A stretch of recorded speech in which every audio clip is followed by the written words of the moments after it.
பாவங்கள் போக்கவும் சாபங்களை நீக்கி நமக்கு ஒரு புது வாழ்வு கொடுத்து நம்மை ஆசீர்வதிக்கவும் இயேசு இந்த உலகத்தில் வந்தார்.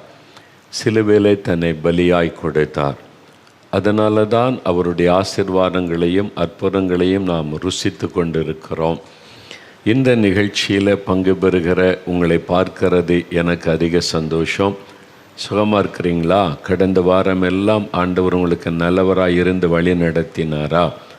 ஆண்டவர் செய்த அற்புதங்களை நினைத்து பாருங்கள். ஆண்டவர் எவ்வளோ அதிசயமாக நடத்தி இருக்கிறாரில்ல. நம்முடைய வியாதி மாறிடும், நமக்கு ஒரு விடுதலை கிடைச்சிரும், நம்முடைய கவலைகள் நீங்கிறோம் அப்படின்னு பலர் காத்திருக்கிறீங்கல்ல. இப்போது நம்ம ஆண்டவருடைய வசனத்துக்குள்ளே செல்ல போகிறோம். பைபிள் கொண்டு வச்சுருக்கீங்களா? பைபிள் எடுத்துக்கொள்ளுங்க. நான் சொன்ன இயேசுவுக்கும் நமக்கும் உள்ள உறவு ஏதோ நம்ம பெரும்பாலும் நம்ம தேவை ஆண்டவரே எனக்கு அது வேணும், இது வேணும், இதை தாங்க, அதை தாங்க, கேட்பது, ஜெபிப்பது, பெற்றுக்கொண்டே சாட்சி சொல்கிறேன், அவ்வளவுதான். இதுதான் கிறிஸ்தவ வாழ்க்கை என்று நினைக்கிறோம்.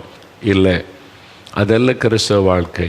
இயேசுவோடு வாழ்வது, இயேசுவோடு நடப்பது, இயேசுவோடு உறவாடுவது, இயேசுடைய சத்தத்தை கேட்பது, இயேசு கிறிஸ்துவோடு பேசுவது, அவர் நம்மோடு பேசுவதை அறிந்து கொள்வது, இதெல்லாம் ஊழியக்காரங்களுக்கு, அதெல்லாம் ஒரு கூட்ட மக்களுக்கு அப்படி தப்பான எண்ணம் கொண்டே நிறைய கிறிஸ்தவர்கள் நம்முடைய ஆவிக்குரிய வாழ்க்கையில் உன்னத நிலைமைக்கு போகாதபடி அடிமட்டத்திலேயே வாழ்ந்து கொண்டிருக்கிறோம். ஏதோ ஒரு டெய்லி ஒரு 5 நிமிஷம் ஜெபம், ஊழியத்துக்கு காணி கொடுத்துட்டா பக்தியாக இருக்கிறது போதுமென்று இருக்கிறோம். அதல்ல ஆண்டவருடைய விருப்பம். நாம் ஆண்டவரோடு நெருக்கமாக வாழணும். Fellowship with our Lord Jesus Christ. இயேசுவோட நெருங்கின ஒரு இன்டிமிசி, நெருங்கின தொடர்பில் நம்ம இருக்கணும். இப்போ அவருக்கு தெரியுமான்னு தெரியும். எப்படி தெரியும்? தூரத்துலேருந்து பார்த்துருக்குறேன். அது தூரத்துலேருந்து பார்த்த ஒரு அனுபவம் இல்லை. நீங்கள் அவங்கள எப்படி தெரியும்? நான் அவன்கிட்ட கை கொடுத்துருக்குறேன், பக்கத்தில் போய், அவ்வளோதான். கை கொடுத்து ஹலோ சொல்லியிருக்கிறேன், அவ்வளோதானா? இல்லை, அவங்கள எப்படி தெரியும்? நான் பேசின மாத்திரம் எங்களுக்கு 2 பேருக்கு நல்ல நெருங்கின தொடர்பு இருக்குது. நாங்கள் சந்தித்தா மணிக்கணக்காக பேசிக்கிட்டே இருப்போம். அவங்க தன்னுடைய காரியத்தை என்கிட்ட சொல்லுவாங்க, நான் ஏன் காரியத்தை அவங்கள்ட்ட சொல்லுவேன். ஒரு இன்டிமிசி. இந்த மாதிரி நம்ம ஆண்டவரோடு உள்ள உறவுகளிலே வித்தியாசம் இருக்கிறது. நிறைய கிறிஸ்தவங்களுக்கு ஞாயிற்றுக்கிழமை சர்ச்சுக்கு போகணும், அதுவும் ஓடி ஓடி ஓடி பின்னால் போய் உட்கார்றது, ஆராதனை ஆரம்பித்த பிறகு பாதியில் போகிறது, காணிக்கை மட்டும் பையில் போட்டுட்டா அவ்வளோதான் திருப்தி. காணிக்கை பை வரும்போது நான் சர்ச்சுக்குள்ளே இருந்துட்டேன், காணிக்கையை போட்டாச்சு, இது அங்கே போய் ஜெபிச்சாச்சு, அவ்வளோதான். மாதத்தில் ஒரு நாள் திருவிருந்து எடுத்தாச்சு. இதான் கிறிஸ்தவ வாழ்க்கைன்னு நம்ம நினைத்து கொண்டிருக்கிறோம். ஒரு தேவை வந்தால் ஜெபிக்கிறது, அது மாத்திரம் அல்ல. ஆண்டவரோடு நெருக்கமான ஒரு அனுபவத்தில் நம்ம வாழணும். அதை பற்றி தான் தொடர்ச்சியாக நான் உங்களோட பேசும்படி ஆவியானவர் எனக்கு கட்டளையிட்டார். அதில் முதல் அனுபவம் தான் தேவனுடைய பிள்ளைகள் என்கிற அனுபவம், சில்ட்ரன் ஆஃப் காட். யோவான் 1:12 இருக்குதில்ல. இயேசு கிறிஸ்து ஒரு மனிதன் ஆண்டவர் இரட்சகருமாய் விசுவாசித்து உள்ளத்தில் அவரை ஏற்றுக்கொள்ளும் பொழுது பாவ மன்னிப்பை பெறுகிறோம். அப்போ தேவனுடைய பிள்ளை என்கிற ஒரு அனுபவம், சில்ட்ரன் ஆஃப் காட். நான் தேவனுடைய பிள்ளை, இயேசு என் பாவத்தை மன்னித்து விட்டார், அவருடைய இரத்தம் என்னை கழுவி விட்டது, அவருடைய பிள்ளையாக என்னை ஏற்றுக்கொண்டார். அந்த அனுபவம் தான் முதல் அனுபவம். அதை பற்றி நம்ம பேசிட்டோம். நிறைய காரியம் சொல்லிக் கொடுக்க ஆண்டவர் உதவி செய்தார். 2வது, தேவனுடைய புத்திரர்கள். எவர்கள் தேவனுடைய ஆவியினால் நடத்தப்படுகிறார்களோ அவருடைய தேவனுடைய புத்திரர்கள், sons and daughters of God. அதாவது பிள்ளைகள் என்று சொன்னால் குழந்தைகள், 2 வயசு 3 வயசு 5 வயசு கையை பிடிச்சிட்டு தகப்பன் தாய் கைப்பிடிச்சு நடக்கிற பிள்ளைகள் தான் குழந்தைகள். ஆனால் புத்திரர்கள் என்று சொல்லும்போது பெரியவர்கள். தோளுக்கு வளர்ந்துட்டா தோழன்னு சொல்லுவாங்கள்ல. என் பிள்ளை வாலிபன் ஆகிட்டான், வாலிப மகள் ஆகிட்டா, காலேஜில் படிக்கிறாங்க, படித்து முடிச்சுட்டு இப்போ வேலை செய்கிறாங்க அப்படின்னா அவங்க பெரிய நிலைமைக்கு வந்துட்டாங்க. குழந்தையாக இருந்தவங்க முதிர்ந்த நிலைமைக்கு வந்துட்டாங்க. அவன் புத்திரன் புத்திரி என்று சொல்லுகிறோம்ல, அந்த மாதிரி ஆவிக்குரிய வாழ்க்கையிலையும் நிறைய பேர் குழந்தைகளாகவே இருக்கிறோம். அப்படி இருக்கக்கூடாது, வளரணும். ஆவிக்குரிய வாழ்க்கையில வளர்ந்து யார் தேவனுடைய புத்திரர்களாக, அதாவது சன்ஸ் அண்ட் டாட்டர்ஸாக இருப்பாங்கன்னு சொன்னால் பரிசுத்த ஆவியினால் வழி நடத்தப்படுகிற அனுபவம் உள்ளவர்கள் என்று ரோமர் 8 நம்ம வாசிக்கிறோம். அப்போ பரிசுத்த ஆவியினால் நிரப்பப்பட்டு நம்ம வந்து இன்னொரு அனுபவம் என்னென்னா, பரிசுத்த ஆவியில் நிரம்பி அந்நிய பாஷை பேசிட்டா எல்லாம் முடிஞ்சு போச்சு. ஏதாவது சர்ச்சுக்கு போனால் ஆவில் நிரம்பி அந்நிய பாஷை பேசுவோம், பாட்டு பாடுவோம், ஜெபிப்போம், வந்துடும், அவ்வளோதான். இதோடு நிறைய பேர் நின்று விடுகிறார்கள். அதுவும் ஆவிக்குரிய வாழ்க்கையில் ஒரு சின்ன படி தான். அது வந்து ஒரு ஆரம்ப நிலை தான். அது வந்து அந்நிய பாஷை பேசிட்டா அவ்வளோதான் அப்படின்னு நிறைய பேர் நினச்சி விடுகிறோம். இல்லை, அது வந்து ஒரு பிகினிங் ஸ்டேஜ், அவ்வளோதான். ஒருவேளை நீங்கள் பேபி கிளாஸ்லேருந்து 1ஆம் கிளாஸ், எல்கேஜி, யூகேஜியை தாண்டி ஃபஸ்ட் ஸ்டாண்டர்ட் வந்திருக்கீங்க, அவ்வளோதான். இன்னும் எவ்வளோ போக வேண்டியது இருக்கிறாரு. அதனால் அதிலேயே நிறைய பேர் திருப்தியாக உட்காந்துறோம். ஆவியில் நிரம்பி அந்நிய பாஷை பேசுகிறேன்னு. அது வந்து ஆவிக்குரிய அனுபவத்தில், அதாவது ஆவியானவரோடு உள்ள ஐக்கியத்தில் முதல் அனுபவம், அவ்வளோதான். ஆனால் கட்டாயம் அந்த அனுபவத்தை பெறணும். பரிசுத்த ஆவியினால் நிரப்பப்பட்ட ஆவியில் நிரம்பி அந்நிய பாஷையில் ஜெபிப்பது, துதிப்பது, ஆண்டவரோடு பேசுவது, அதை குறித்தெல்லாம் நம்ம பார்த்துட்டோம் வேத வசனத்தில் இருந்து. ஆவியானவராலே வழி நடத்தப்படுவது, ஆவியானவர் நம்முடைய ஆவியோடு கூட பேசி நம்மை கைட் பண்ணுவது, ஆலோசனை கொடுப்பது, வழி நடத்துவது, அந்த அப்போ அனுதினமும் ஆவியானவரால் வழி நடத்தப்படுகிற அனுபவத்திலே வாழுவது. இன்றைக்கி என்ன செய்யணும், எப்படி செய்யணும், இந்த காரியத்துக்கு என்ன மாதிரி தீர்மானம் எடுக்கணும், ஆவியானவர் நம்மோடு பேசுவார். நம்ம காத்திருந்து ஜெபிக்கும் போது ஆவியானவர் நம்முடைய ஆவியோடு இடைப்பட்டு நமக்குள்ளே ஏவுதல் மூலமாய் பேசுவார். அல்லது ஆவியானுடைய குரல் நம்முடைய ஆவியிலே கேட்கும். நம்முடைய ஆவி இயேசு நம்மோடு பேசுவதை அறிந்து கொள்ளும். அந்த மாதிரி சிலர் தரிசனத்தின் மூலமாய் கைட் பண்ணுவார். அப்போ ஆவியானவராலே வழி நடத்தப்படுகிற ஒரு அனுபவம். இது வந்து ஊழியர்களுக்கு மட்டுமல்ல. நம்ம பிஸ்னஸ் பண்ணாலும் நமக்கு தேவை, வேலை செய்தாலும் நமக்கு தேவை, படிக்கிற ஸ்டூடெண்ட்டாக இருந்தாலும் இந்த அனுபவம் தேவை. எல்லாருக்குமே இந்த அனுபவம். நான் சொல்லுகிற எல்லாமே நம்ம மைண்டில் என்ன ஏற்றிட்டோன்னா, அதெல்லாம் முழு நேர ஊழியர்களுக்கு, பாஸ்டர்மார்களுக்கு, இவங்க பிரசங்கமார்களுக்கு, நமக்கு இல்லை. அவங்க நமக்காக ஜெபிப்பாங்க, நம்ம இப்படியே இருப்போம். இந்த நிலைமை விட்டு நம்ம மாறணும். இந்த சிந்தையை நம்ம விட்டு மாறணும். இப்போ பாருங்கள், இத்தனை சாட்சிகளில் புதுசாக இப்போ தான் ரட்சிக்கப்பட்டு வர்றாங்க. இதை இப்போ தான் ஒரு வருஷம் கூட ஆகலை, இப்போ தான் ரட்சிக்கப்பட்டு வரும்போது ஆண்டவர் என்னோடு பேசினார்னு சாட்சி கொடுக்குறாங்க. இயேசு கிறிஸ்து பேசக்கூடிய தெய்வம், அவர் என்னோடு பேசினார் அப்படின்னு இப்போ தான் ரட்சிக்கப்பட்டவங்க சொல்கிறாங்க. ஒரு வருஷம் கூட ஆகலை, இயேசு என்னோடு பேசுகிறார் அப்படின்னு சொல்கிறாங்க. அப்போ உங்களுடைய அனுபவம் என்ன? இத்தனை வருஷம் கிறிஸ்தவங்களாக இருக்கிறீங்க, பரம்பரை கிறிஸ்தவங்கன்னு சொல்கிறீங்க. இயேசு உங்களோடு பேசுகிறது உண்டா, வழி நடத்துகிறது உண்டா? அப்போ ஆண்டவரோடு பேசணும், வழி நடத்துதலை பெறணும், 24 மணி நேரம் ஆண்டவரோடு கூட இருக்கணும். அவருடைய ஆலோசனை நமக்கு வேணும். அதான் கிறிஸ்தவ வாழ்க்கை, இயேசுவோடு கூட வாழ்வது, லிவிங் வித் ஜீசஸ். அதான் உண்மையான கிறிஸ்தவ வாழ்க்கை. 2 பேரும் ஒன்றா குடும்பம் நடத்துகிறாங்க அப்படின்னா 2 பேரும் பேசாமல் இருப்பாங்களா? ஒவ்வொரு காரியத்தை குறித்து கலந்து பேசி ஆலோசித்து செய்வதை போல இயேசுவோடு கூட வாழ்வது, லிவிங் வித் ஜீசஸ். நீங்கள் ஸ்டூடெண்ட்டாக இருந்தாலும் இயேசுவோடு இணைந்து வாழ முடியும். டாக்டராக இருக்கலாம், என்ஜினியராக இருக்கலாம், டீச்சராக இருக்கலாம், பேங்கில் வேலை செய்யலாம், முழு நேர ஊழியராக இருக்கலாம், பாஸ்டராக இருக்கலாம், ஸ்டூடெண்ட்டாக இருக்கலாம். எல்லாருமே இயேசுவோடு பேச முடியும், அவருடைய குரலை கேட்க முடியும், அவரோடு நெருங்கி வாழ முடியும். அதான் இன்டிமிசி வித் ஹெவன்லி ஃபாதர். நாம் ஆண்டவரோடு நெருக்கமான ஒரு அனுபவம், நெருக்கமான ஒரு உறவு. அந்த மாதிரி ஒரு அனுபவத்தில் நம்ம எல்லாருமே வரணும்னு கர்த்தர் விரும்புகிறார். அவர் தேவ ஜனங்கள் மத்தியிலே உலாவுகிற ஒரு ஆண்டவர். அதுக்கு தான் இந்த காரியத்தெல்லாம் உங்களோட பேசுகிறார். அப்போ பரிசுத்த ஆவியினாலே வழி நடத்தப்படுகிற அனுபவம், leading by the Holy Spirit. ஆவியானவர் நம்மோடு பேசுவது, பரிசுத்த ஆவியானவர் மூலமாக தான் ஆண்டவர் நம்மோடு இடைபடுவார். ஆவியானவர் நம்முடைய ஆவியோடு கூட பேசுவார். ஆவியானவர் தான் நம்மோடு கூட இடைப்பட்டு நம்மோடு பேசி வழி நடத்துவார். அப்போ ஆவியானவர் குரலை கேட்கும்போது ஆண்டவர் ஆவியானவர் மூலமாய் நம்மோடு பேசுகிறார். அதனால தான் இயேசு என்னோடு பேசினார், ஆண்டவர் என்னோடு பேசினார் என்று சொல்லுகிறோம். அதனால் அது தெளிவாக அந்த அனுபவத்தில் வந்துட்டால் நமக்கு தெரியும். ஒருவேளை நீங்கள் ஆரம்ப நாட்களில் நீங்கள் காத்திருந்து தேவ சமூகத்தில் வசனத்தை தியானித்து உங்களுடைய இருதயத்தை ஆயத்தப்படுத்தணும். தேவனுடைய குரலை கேட்கணுமானா உங்களுடைய இருதய ஆயத்தமாக ஆண்டவருக்கு உங்களுக்குள்ள உறவு எப்படி இருக்கிறது என்பதில் கவனம் செலுத்த வேண்டும். இப்போ செல்ஃபோனில் பேசுகிறீங்க, இன்னும் இல்லை சரியாக கேட்க மாட்டேங்குது அப்படின்னு. என்ன டவர் சரியில்லை பார்க்குறீங்களா? முதல்ல டவர் சரியில்லை. அப்போ அந்த டவர் கனெக்ஷன் சரியாக இருந்தால் தான் பேச முடியும். சார்ஜ் இல்லை, அதனால் பேச முடியாது.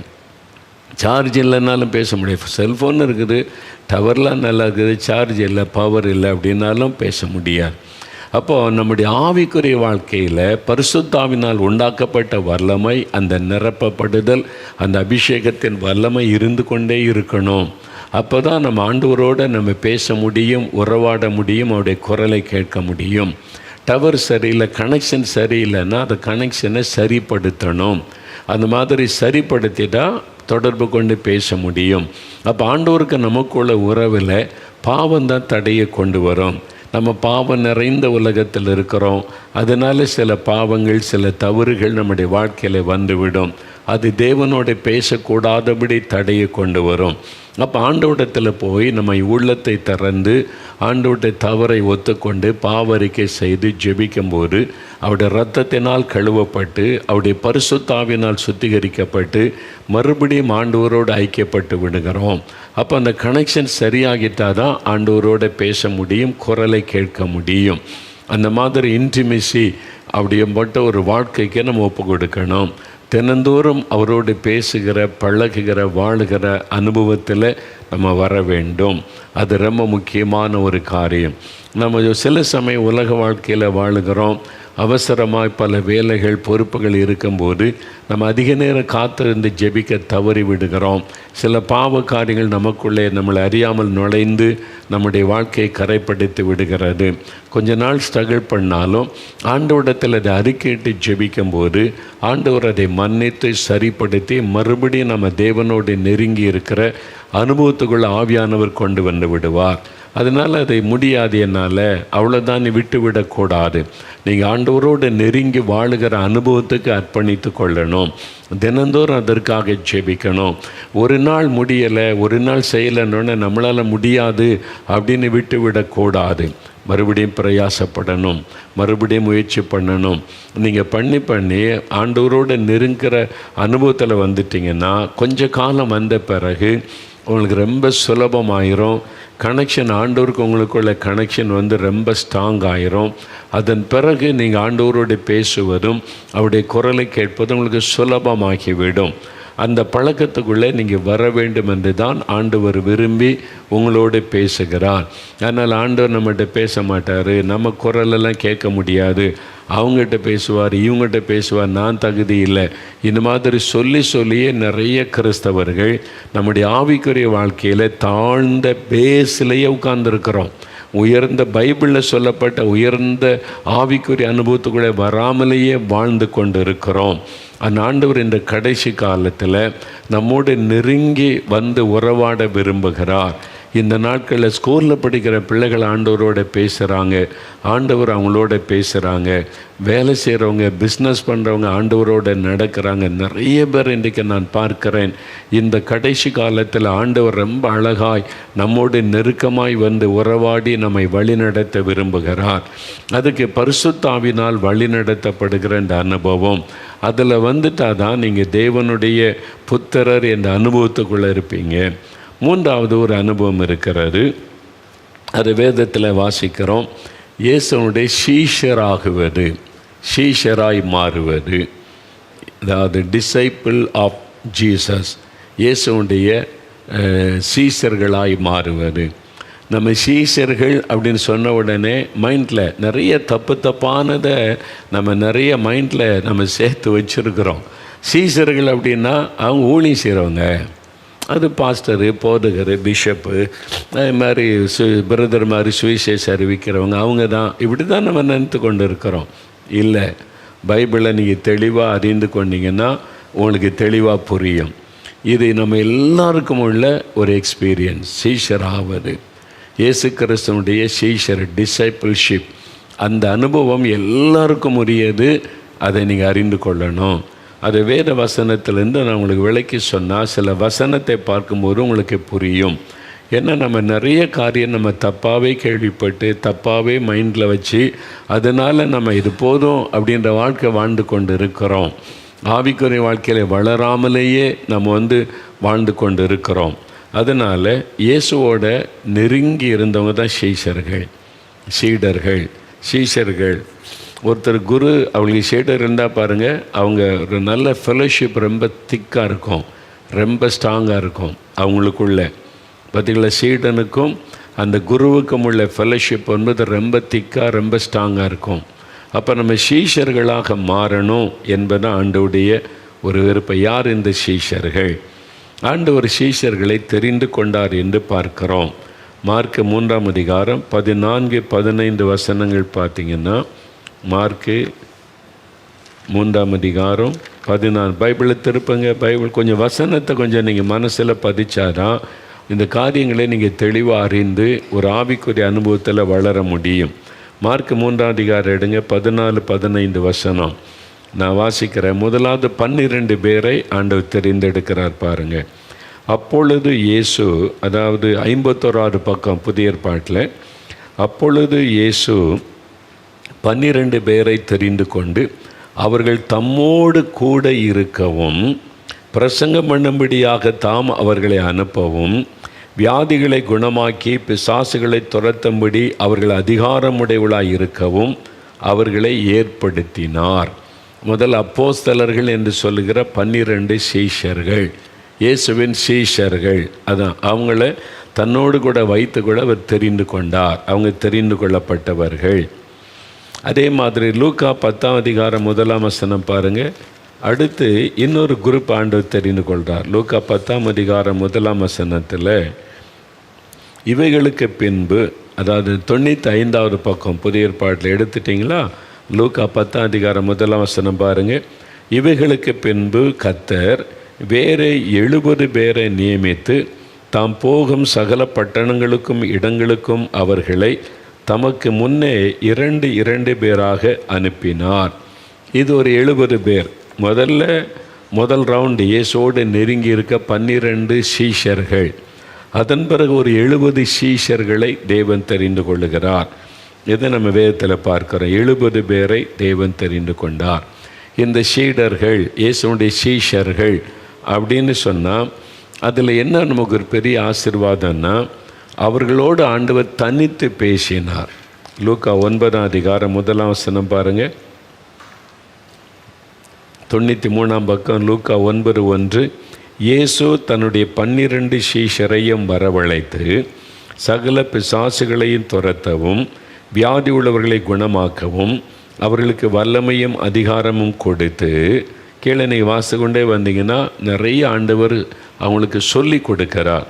எப்படி பிரசங்கம் பண்ணணும், பிசாசை துரத்தணும், புறப்பட்டு போங்க, என்னென்ன செய்யணும்.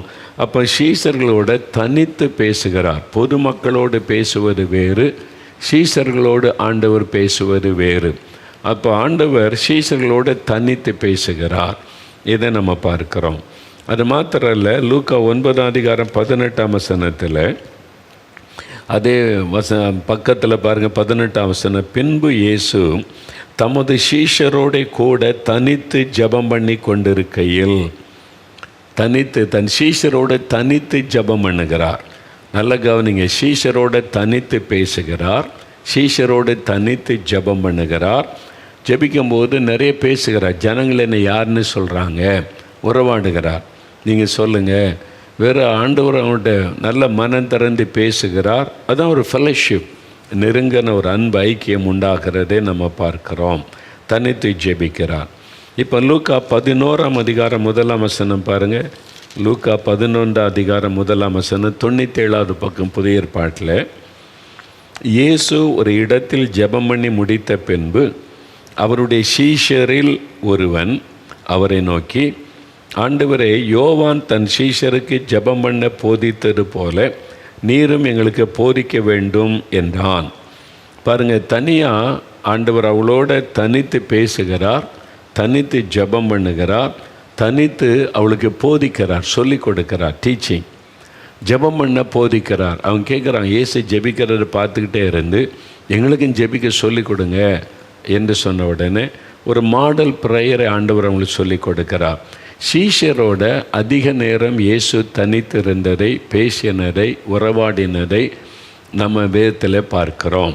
அப்போ நாம் சீஷர்களாக அழைக்கப்பட்டிருக்கிறோம். தெரிந்து கொள்ளப்பட்டிருக்கிறோம். அதெல்லாம் ஊழியக்காரங்க அப்படி நினைக்கிறோம். நீங்கள் நிருபங்களை வாசித்து பாருங்கள். பவுல் கொரிந்தியருக்கு எழுதினது, எபேசியருக்கு, பிலிப்பியருக்கு நிருபங்களை வாசிங்க. தெரிந்து கொள்ளப்பட்டவர்களுக்கு. நம்ம எல்லாரையும் விசுவாசிகள் என்றாலே தெரிந்து கொள்ளப்பட்டவங்க, ரட்சிக்கப்பட்டவள் என்றாலே தெரிந்து கொள்ளப்பட்டவர்கள். நம்ம நினைக்கிற தெரிந்து கொள்ளப்பட்டவங்கன்னா முழு நேர உழைத்து தெரிந்து கொள்ளப்பட்டவங்க. அது முழு நேர உழைத்துக்கென்று தெரிந்து கொள்ளுதல், அது தனி. மற்றபடி நம்ம ரட்சிக்கப்பட்ட எல்லாருமே தெரிந்து கொள்ளப்பட்டவர்கள், பிரித்தெடுக்கப்பட்டவர்கள் என்று தான் வேதத்திலே விசுவாசிகள் சொல்லப்படுகிறதை பார்க்கிறோம். ரட்சிக்கப்பட்ட ஆண்டவருடைய பிள்ளைகள் என்றால் நம்ம பிரித்தெடுக்கப்பட்டவர்கள், தெரிந்து கொள்ளப்பட்டவர்கள், உலக தோற்றத்திற்கு முன்பே தெரிந்து கொள்ளப்பட்டவர்கள் என்று ரட்சிக்கப்பட்ட தேவ பிள்ளைகளை குறித்து வேதத்தில் சொல்லப்பட்டு இருக்கிறாரு. அதனால் நம்ம எல்லாருமே தெரிந்து கொள்ளப்பட்டவர்கள். இயேசுவை உள்ளத்தில் ஏற்றுக்கொண்ட எல்லாருமே தெரிந்தெடுக்கப்பட்டவர்கள் என்பதை மறந்துடக்கூடாது. அப்போ சீசருக்கும் இயேசுக்கும் தான் நெருக்கமான உறவு இருந்தது. தனியாக பேசுகிறார், தனியாக அவங்களோட ஜெபம் பண்ணுகிறார், ஜெபிக்க கற்றுக் கொடுக்கிறார். இதெல்லாம் நம்ம பார்க்கிறோம். ஆதி திருச்சபையில் இப்போ அப்போஸ்தலர் நடபடிகளுக்கு வாங்க. அப்போஸ்தலர் நடபடிகள் அங்கே தானே ஆதி திருச்சபை ஸ்தாபிக்கப்பட்டு, சபைக்கு உதாரணம் அப்போஸ்தலர் நடபடிகளில் சொல்லப்பட்ட ஆதி திருச்சபை, அதனுடைய ஆக்டிவிட்டீஸ், அதில் என்ன சொல்லப்படுகிறது தான் கவனிக்கணும். இப்போ அப்போஸ்தலர் நடபடிகள் 4ஆம் அதிகாரத்தை எடுத்துக்கொள்ளுங்க. அந்த 166வது பக்கம், அப்போஸ்தலர் 4ஆம் அதிகாரம் 32வது வசனம். நல்லா கவனிங்க, நல்லா கவனித்து பாருங்கள். நீங்கள் சீஷர்கள் என்பதை விளங்கி கொள்ளுவீங்க, வசனத்தை தெளிவாக அறிந்து கொண்டால். அப்போஸ்தலர் நடபடிகள் 4:32 விசுவாசிகளாகிய திரளான கூட்டத்தார் ஒரே இருதயமும் ஒரே மனமும் உள்ளவர்களாக இருந்தார்கள். ஆதி திருச்சபையில் ரட்சிக்கப்பட்டவங்களை கர்த்தர் சபையில் சேர்த்து கொண்டு வந்தார். அவங்கெல்லாம் ரட்சிக்கப்பட்டவர்கள். அவங்க தான் ஞானஸ்தானம் பெற்று சபையில் சேர்த்து கொள்ளப்பட்டார்கள் என்று அப்போஸ்தலர் 2ஆம் அதிகாரம் கடைசி வசனத்திலே பார்க்கிறோம். அப்படி ரட்சிக்கப்பட்டு ஞானஸ்தானம் பெற்று சபையில் சேர்க்கப்பட்டவர்கள் முதல்ல விசுவாசிகள் என்று அழைக்கப்பட்டாங்க, பிலீவர்ஸ். பார்த்தீங்களா, விசுவாசிகளாகிய திரளான கூட்டத்தார். அப்போ ரட்சிக்கப்பட்டவங்கெல்லாம் விசுவாசிகள் என்று அழைக்கப்பட்டார்கள். இது ஃபஸ்ட்டு ஸ்டேஜ். ஆனால் அடுத்து என்ன நடக்குது? அப்போஸ்தலர் நடபடிகள் 6ஆம் அதிகாரம் 7ஆம் வசனத்துக்கு வாங்க. அடுத்த பக்கம் 168வது பக்கத்தில் அப்போஸ்தலர் 6ஆம் அதிகாரம் 7வது வசனம் பாருங்கள். தேவ வசனம் விருத்தி அடைந்தது, சீஷருடைய தொகை எருசலேமிலே மிகவும் பெருகிற்று, ஆசாரியரில் அநேகரும் விசுவாசத்துக்கு கீழ்ப்படிந்தார்கள். 4ஆம் அதிகாரம் 32ஆம் வசனத்தில் விசுவாசிகள் என்று அழைக்கப்பட்டவர்கள் அப்போஸ்தலர் 6ஆம் அதிகாரம் 7ஆம் வசனத்தில் எப்படி அழைக்கப்படுகிறார்கள்? சீஷர்கள். சீஷருடைய தொகை, பிலீவர்ஸாக இருந்தவங்க, தே பிகம் டிசைபிள்ஸ், சீஷர்களாக மாற்றப்படுகிறார்கள். இப்போ சீஷர்கள் என்று அழைக்கப்படுகிறதை வேதத்திலே நம்ம பார்க்கிறோம். ஆனால் இன்றைக்கி நம்முடைய சபையில் 50 வருஷம் ஆனாலும் நான் 50 வருஷ விசுவாசி, 40 வருஷ விசுவாசின்னு சொல்கிறோம். ராங், தப்பு. நீங்கள் வசனத்தை கவனமாக பாருங்கள். தயவுசெய்து சபை நடத்துகிற மேய்ப்பர்கள் புதுசாக ரட்சிக்கப்பட்டு வரும்போது விசுவாசிகள், நீங்கள் 10 வருஷம் 15 வருஷமாக விசுவாசின்னு வச்சுருந்தீங்கன்னா உங்கள் ஊழியமே கேள்விக்குறியானது. வசனத்தின்படி இல்லாத ஊழியம் செய்கிறீங்க, பைபிள் வசனத்துக்கு மாறான ஊழியம் செய்கிறீங்க. இந்த பைபிள் வசனத்தின் ஊழியத்தை நீங்கள் புரிந்து கொள்ளாமல் இருக்கிறீங்கன்னு தான் அர்த்தம். தயவு செய்து உங்களுடைய விசுவாசிகளை நீங்கள் சீஷராக மாற்றணும். இதுதான் வேதத்தில் சொல்லப்பட்ட சத்தியம். சபை நடத்துகிற மேய்ப்பர்கள் இதை செஞ்சால் தான் உங்கள் சபை வளரும். உங்களுடைய சபை குறித்து ஆண்டவர் சந்தோஷப்படுவார். 4ஆம் அதிகாரத்தில் விசுவாசிகளாக இருந்தவங்க 6ஆம் அதிகாரத்தில் சீஷர்களாய் மாற்றப்பட்டு விட்டார்கள். நம்ம நினைக்கிற சீஷர்களாக 12 பேர் 70 பேர் அப்படி தான் நினைக்கிறோம். இங்கே வசனம் என்ன சொல்லி பாருங்கள். சீஷருடைய தொகை எருசலேமிலே மிகவும் அதிகமாய் பெருகிற்று. நல்லா கவனிச்ச வசனத்தை பாருங்கள். சீஷருடைய தொகை. அப்போது விசுவாசிகளாக வந்த எல்லாரும் சீஷராக மாறிட்டாங்க. அப்போ சீஷர்களாக இருப்பது ஒரு அற்புதமான அனுபவம். இன்னும் ஆண்டவரோடு நெருங்கி இருக்கிற ஒரு அனுபவம். அந்த எக்ஸ்பீரியன்ஸுக்குள்ளே வந்துட்டாங்க. சீஷராக தான் முதல்ல விசுவாசிகளாக தான் வந்தாங்க. இப்போ சீஷராய் மாற்றப்பட்டு விட்டார்கள். உங்கள் சபையில் இருக்கிற விசுவாசிகள் சீஷராக மாறிட்டாங்களா? நீங்கள் சீஷர்னு சொல்ல முடியுமா? அல்லது இன்னும் விசுவாசின்னே சொல்லிக்கிட்டு இருக்கிறீங்களா? அப்படின்னா நீங்கள் ஆவிக்குரிய வாழ்க்கையில் குழந்தைகளாக இருக்கிறீங்கன்னு தான் அர்த்தம். நீங்கள் என்ன முதிர்ச்சி அடையலை, அடுத்த லெவலுக்கு போகலை, 40 வருஷமாக குழந்தை மாதிரி தவழ்ந்து கொண்டே இருக்கிறீங்கன்னா என்ன அர்த்தம்? உங்களை குறித்து ஆண்டவர் சந்தோஷப்படுவாரா? இல்லை. சீஷராக மாறணும். அப்போ வசனம் தான் சொல்லுது. இன்னும் அப்போஸ் நடபடிகளை நல்லா வாசித்து தயவு செய்து சபை நடத்துகிற மேய்ப்பர்கள் அப்போஸ் நடபடிகளை திரும்ப திரும்ப திரும்ப வாசித்த மனதில் ஆழமாக பதிங்க. அதில் சொல்லப்பட்டபடி சபையை நடத்தினாரா உங்கள் சபை குறித்து ஆண்டவர் சந்தோஷப்படுவார். அதுதான் பரலோகத்தில் எடுத்துக்கொள்ளப்படும். நீங்கள் அவங்களையும் இவங்களையும் அதில் நீங்கள் சோசியல் மீடியாவில் பார்த்து அமெரிக்காவில் இப்படி நடத்துகிறாங்க, இந்த நாட்டில் இப்படி நடத்துகிறாங்க, அதை பின்பற்றாதங்க. பைபிளை பின்பற்றுங்க தயவு செய்து. அதனால் தேவ பிள்ளைகள் நீங்களும் எந்த சர்ச்சுக்கும் போங்க, ஆனால் வசனத்தை பின்பற்றுங்க. ஆராதனைக்கு போங்க, அங்கே கரெக்டாக சொல்லி கொடுக்குறாங்களா பாருங்களா. பைபிள் வசனத்தை தியானித்து அறிந்து கொண்டீங்கன்னா நீங்கள் யார் என்பதை விளங்கி கொள்வீங்க. நீங்கள் விசுவாசியா சீஷர்களா? எத்தனை வருஷம் விசுவாசியாக இருக்கீங்க? எப்போ சீஷராக மாறுவீங்க? இன்னும்படி விசுவாசின்னே உட்காந்துக்கிட்டு இருப்பீங்களா? எப்போ சீஷர்? பைபிள் அந்த அடுத்த லெவலுக்கு கொண்டு போகுதே, வேதத்தில் சொல்லி இருக்குதே. அப்போ இன்னொரு வசனம் பாருங்கள். அப்போஸ் நடபடிகள் 9ஆம் அதிகாரம் 36வது வசனம் பாருங்கள். அப்போஸ்தலர் 9ஆம் அதிகாரம் 36வது வசனம் எடுத்துட்டிங்களா? 175வது பக்கம் புதிய ஏற்பாட்டில். யோப்பா பட்டணத்தில் கிரேக்கு பாஷையிலே தொற்காள் என்று அர்த்தம் கொள்ளும் தபீத்தாள் என்னும் பெயருடைய ஒரு விசுவாசி இருந்தாள். டிசைப்பிள், இயேசுனுடைய சீஷி. பெண்கள் சீஷி என்று அழைக்கப்பட்டாங்க, ஆண்கள் சீஷர்கள் என்று அழைக்கப்பட்டாங்க. இவங்க இயேசுவை பின்பற்றவங்க, இயேசுனுடைய சீஷர்கள், இயேசுனுடைய சீஷி. உங்களை பார்த்து அப்படி சொல்லணும். இவங்க இயேசுவை பின்பற்றக்கூடிய இயேசுனுடைய சீஷர்கள், இயேசுனுடைய சீஷின்னு சொல்லணும். நான் இயேசுவை பின்பற்றுகிற அவருடைய சீஷன், அவருடைய சீஷி. அதான் அடுத்த ஒரு அற்புதமான ஒரு அனுபவம். இது ஒரு பெரிய சப்ஜெக்ட், தொடர்ந்து நம்ம தியானிக்கணும்.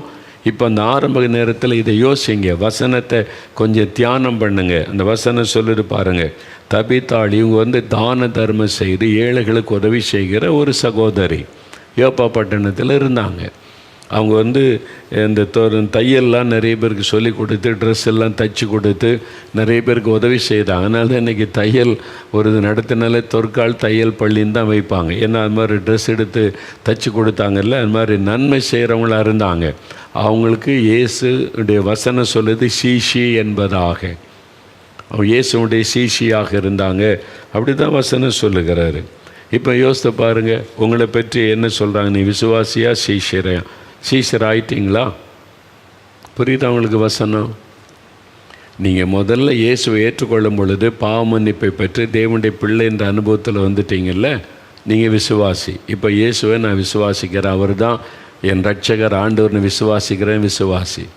அப்படியே 10 வருஷம் 20 வருஷம் சொல்லிக்கிட்டு இருக்க முடியாது. அப்படி இருந்தால் உங்களுடைய ஆவிக்குரிய வாழ்க்கை சரியில்லைன்னு அர்த்தம். வசனம் சொல்லுகிறது அடுத்த லெவல் சீஷர் ஆகணும். அப்போஸ் நடபடிகளில் பார்க்குற 4ஆம் அதிகாரத்தில் விசுவாசிகள், 6ஆம் அதிகாரத்தில் சீஷர்கள் அதுக்கு பிறகு நீங்கள் பைபிள் முழுவதும் அப்போஸ் நடபடிகள் முழுதும் பார்த்தீங்கன்னா சீஷர்கள் சீஷி அப்படி தான் சொல்லப்படுகிறது. டிசைப்பிள்ஸ், இயேசுவை பின்பற்றுகிறவர்கள். நாம் எல்லாம், நீங்கள் சின்ன பிள்ளைகளாக இருந்தாலும் சரி, பெரியவங்களாக இருந்தாலும் சரி, வயதானவங்களாக இருந்தாலும் சரி, நான் இயேசுவின் சீஷன் அப்படின்ற அனுபவம் பெற்றிருந்தால் தான் நீங்கள் கிறிஸ்தவர்கள். அப்படி தானே இருக்குது. சீஷர்கள் தான் கிறிஸ்தவர்கள் என்று அழைக்கப்பட்டார்கள், விசுவாசிகள் இல்லை. சீஷர்கள் தான் கிறிஸ்தவர்கள் என்று அழைக்கப்பட்டார்கள். ஏன்னா பிசாசுகளும் விசுவாசித்து நடுங்குகிறது பைபிளில் இருக்குது. இயேசு தான் ஆண்டவர் என்று பிசாசு கூட விசுவாசிக்குதே, விசுவாசித்து நடுங்குகிறது என்று பைபிள் எழுதியிருக்குது. அதனால் சும்மா விசுவாசித்து இயேசுக்கிட்ட அதை வாங்கிட்டேன் இது வாங்கிட்டேன் ஜெபித்தேன் விசுவாசத்தோடு கேட்டேன் தந்துட்டார், அதெல்லாம் ஓகே. அது குழந்தைத்தனமான ஒரு அனுபவம், அவ்வளோதான் பிகினிங். எப்போ சீஷராக மாற போகிறீங்க? எவ்வளோ குழந்தையாக இருப்பீங்க அப்படின்றது தான் கேள்வி. அப்போ சீஷன்னா யார்? முதலாவது தன்னைத்தான் வெறுக்கணும். Deny your self. நம்மை வெறுக்கணும் அப்படின்னா என்னங்க அர்த்தம்? அதுதான் நம்ம தியானிக்கணும் வசனத்திலிருந்து. அது உண்மையான அர்த்தம் என்ன? ரெண்டாவது தன் சிலுவை எடுத்துக்கொண்டு. சிலுவை எடுத்துக்கொண்ட என்னது? ஒரு மரச்சிலுவை தோளில் வச்சுக்கிட்டே போகிறதா, அல்லது தங்கத்தில் சிலுவை செஞ்சு அணிந்து கொள்கிறதா? சிலுவை எடுத்துக்கொண்டு இயேசுவை பின்பற்றுகிறவன் அவன் தான் சேஷன். அதுக்கு அதனுடைய உண்மையான அர்த்தம் என்ன? அப்படி மாறினா நமக்கு இயேசுக்குள்ள உறவு எப்படி இருக்கும், எப்படி நம்ம நெருக்கமாக இருக்க முடியும், இதெல்லாம் தான் நம்ம வர்ற நாட்களில் தியானிப்போம். Back to the Bible, back to the word of God. கர்த்தருடைய வசனத்துக்கு நேராக நம்ம திரும்பணும். வசனம்தான் நியாயம் தீர்க்கும். அதனால் இந்த வசனத்தின்படி நான் இருக்கிறேன்னா, நான் விசுவாசியாக இருக்கேனா, சீஷனாக இருக்கேனா, கிறிஸ்தவன் சொன்னப்பட்ட அதுக்கேற்றபடி நான் இருக்கிறேன்னா, அதுக்கு என்ன அர்த்தம் பைபிளில்? அப்படி நான் இருக்கிறேன்னா யோசிங்க. ஒரு நிமிடம் ஜெபம் பண்ணுங்க. தகப்பனே, உம்முடைய வசனத்தை கொண்டு எங்களோடு நீர் பேசுகிற அன்பிற்காய் நன்றி. உம்முடைய வசனத்தை கொண்டு ஒவ்வொருவரோடும் பேசும், ஒவ்வொருவரையும் தெளிவுபடுத்தும். உம்முடைய வேத வசனத்தின் சத்தியத்தை அறிந்து கொள்ள கர்த்தர் கிருபை தாரும். பரிசுத்த ஆவியானவர் இந்த வார்த்தைகளை கொண்டு தொடர்ந்து இடைபட பேச வேண்டும் என்று நான் ஜெபிக்கிறேன். இன்னும் எங்களுக்கு கற்றுத்தாரும், போதித்து வழி நடத்தும். இயேசு கிறிஸ்துவின் நாமத்தில் ஜெபிக்கிறோம் பிதாவே. ஆமேன், ஆமேன். கர்த்தருடைய ஆசீர்வாதம் உங்களோடு இருப்பதாக. கர்த்தர் உங்களோடு இருப்பாராக. ஆமேன்.